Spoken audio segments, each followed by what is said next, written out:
So, did Zealand save Thames? No.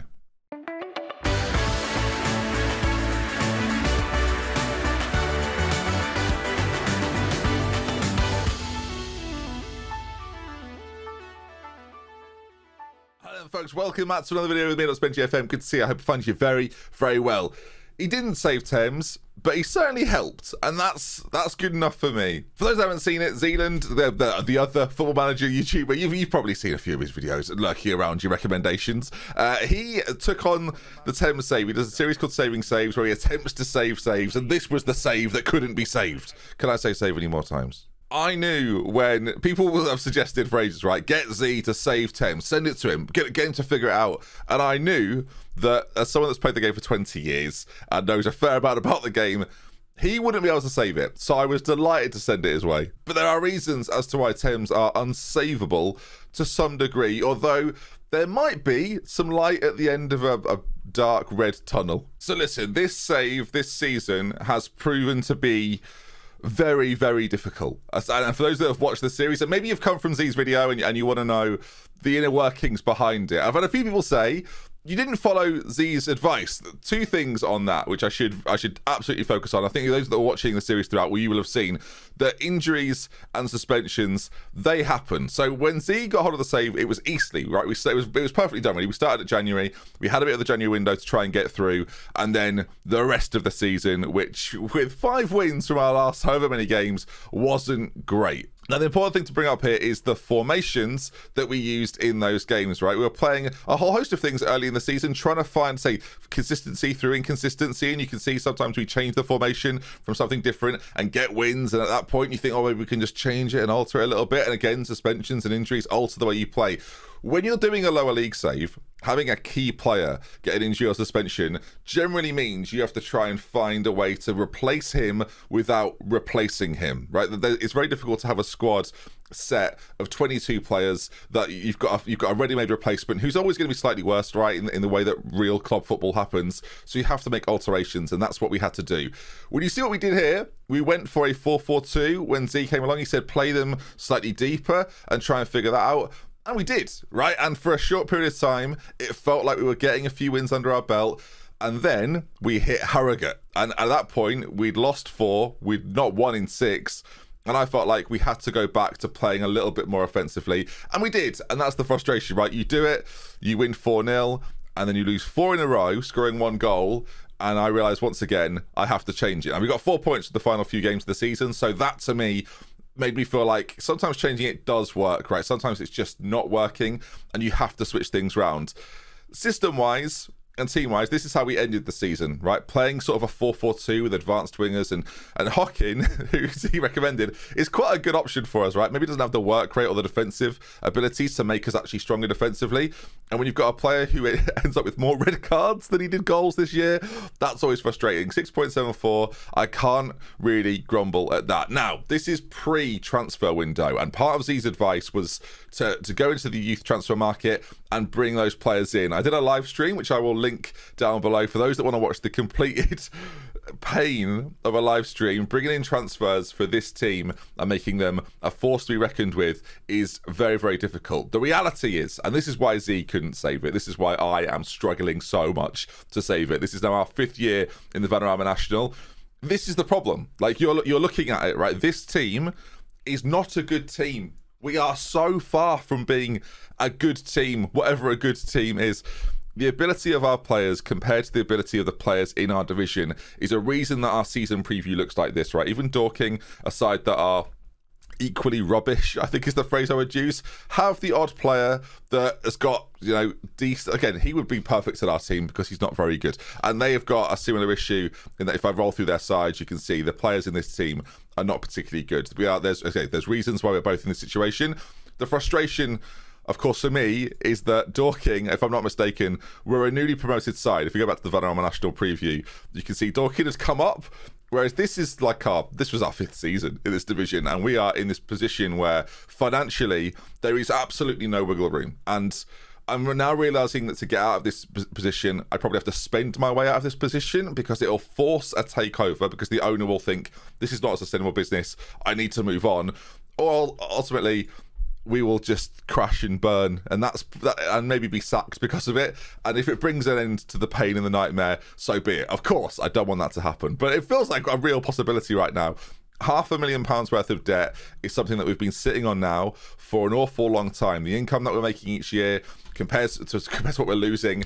We're vaguely making a little bit of profit season on season, but of course, because there's this is like something that I didn't mention to Z actually, and is a problem that we have financially, is that because there is this 4-month gap between the end of the season in May or June, towards the end of May, June, right? And then October, because there's a gap that exists for that amount of time, there is no money coming in terms of gate receipts. Sure, there's some sponsorship money, and sure, you play a free friendlies, which brings us in around 20 grand a year, which not enough, really. We can't play the bigger sides. They're just not eligible to be played against in terms of friendlies.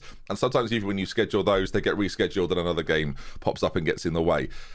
It's a nightmare. It's a nightmare save. There are 100 factors, and I mentioned some of them to see in the videos. Of course, if you've been watching the series, you'll know what they are. Whether that be Brexit having a huge impact, the lack of youth intake players. People are calling this a broken save, which to some degree it is. I think I might have fixed it. And tomorrow's episode, of course, we go Monday through Friday, 5 p.m. every single day, where we talk about how we improve this and make it better and find a way to win. Let me show you what I did in the transfer window. Again, I'll go into more detail on this in tomorrow's episode. But again, some of Z's advice was very useful. Tactically, it's hard to make a bad team tactically good when they are just a bad team. Also, I've just realised I'm not wearing my headphones. Has that unnerved everybody else? I don't know how I've managed to get through the first part of this video. There we are. Do we all feel a little bit calmer now? Do we all feel better now? All right, I want to refer back to that. So let's load into where we are now in the actual game, as my ears feel very warm all of a sudden. So here we are. We've started the season with some decent results. We've got a win and 2 draws before we play Worthing. And the reason I've waited to play Worthing for tomorrow's episode is because Worthing are the only side that on paper, apparently, according to the season preview, are worse than us, which is very exciting. Dorking, God bless them, have gone back down. They've been relegated because they were terrible. And transfer-wise, our transfer window looks the same as it always does. Maybe not quite as much as previous years because we've got a bit of an issue here and there. But one thing that is evident to me is that when you look at the frees and those 4 loans last year, previous to that we only had quite a few loans, 5 loans. This year we've focused more on loans than frees. So if you look at it here, the loans we've brought in 5 there, only 2 frees, and a £6,000 signing from a player from Whitehawk, which I'm pretty sure is the most expensive transfer we've ever made. We used some of the scouting budget to buy a footballer. I know it's a miracle. And again, I'll go into these players in more detail, but my plan moving forward is, because let's face it, the defensive direct style that Z thought would work hasn't really worked at this level. So what I'm going to do is focus on chance creation and accept that in half the games, probably maybe more than half the games, I will be the underdog. So what I found from last year is that our goal difference was heavily negative. We need to at least start scoring more goals, and by scoring more goals, that gives us a chance to win games. It is going to be that simple. We've come up with a system that I think works perfectly, and these 2 players, the deep line forwards, are everything in that, right? So I've picked up 2 strikers. There's a reason we brought Daniel in from Jamaica. He's got good passing for a forward. I mentioned it at the end of the last couple of episodes. I wanted to bring in players that could help create from forward areas and feed the balls forward to either this guy, which is Darren Walsh that we've brought in, who is a speedy winger that can also play up front when Cabbage, who's still here. I posted a tweet of this formation and people went, where's Cabbage? International duty is a problem for me. So far, Cabbage has played 1 game this year, got a goal, got an assist, and had a really, really good game. Scored a stunning goal. Let me show you the stunning goal because it was wonderful. It was a really strong performance from us, and the XG that we had in this game was significantly more. Hopefully I can show you if I click this. Yeah, 2.62 XG. Ocon plays the ball forward, and Cabbage on the volley. That was the first goal of the season. That was exciting. That made me think, okay, this might be a system that works for us. And sometimes teams are just going to best us, right? If I bring you the older shot game here, it was 1-1. They were arguably the better side. We were the away team. We struggled a little bit, had an early goal ruled out without Cabbage, of course, which is a big loss to us. But then the 2-2 against Eastleigh, a pretty balanced side. Again, absolutely destroyed them in chance creation and an XG, and that is where we're going to hopefully find some success this year, and that's going to be my way out. I sort of decided halfway through the defensive sort of direct style that we had to really ramp things up a little bit. And again, we'll talk about some of the transfers that we made, and of course using that youth marketplace that Z told me about. When I first looked at it, the stream, will show you this again, link in the description to the Twitch stream where we went through the transfer window.